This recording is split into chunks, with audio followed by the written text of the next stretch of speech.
जानी लीवर के घर में लड़का हो रहे हो, जानी लीवर पर पिक्चर के शूटिंग में चल रहे हैं। तो जानी लीवर के ओकर बाई है घर ले फोन लगा रहे हैं। जानी लीवर ने कहा थे सुनो जी घर में लड़का होई छठी बत्ती करना है करा देते हो। तो जानी लीवर कहा थे घर में लड़का हो रहे और लड़का के रोए की आवाजें नहीं आती। तो अगर मातारी जबरदस्ती लड़का ला चिमट के रोवत रहे और लड़का रोवत रहे। कैसे रोए बताओ?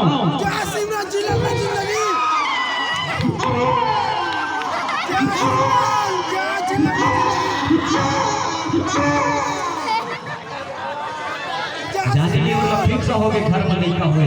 जानी लीवर छुट्टी मांगेला अमरीशपुरी में चल दी। अमरीशपुरी में जाके जानी लीवर का कहा दे रे बाबा ऊपर जाते जाते बच्चे रे बाबा ऊपर बच्चे करे बाबा ऊपर जाते जाते बच्चे रे बाबा ऊपर बच्चे करे बाबा जाते जाते बच्चे रे बाबा।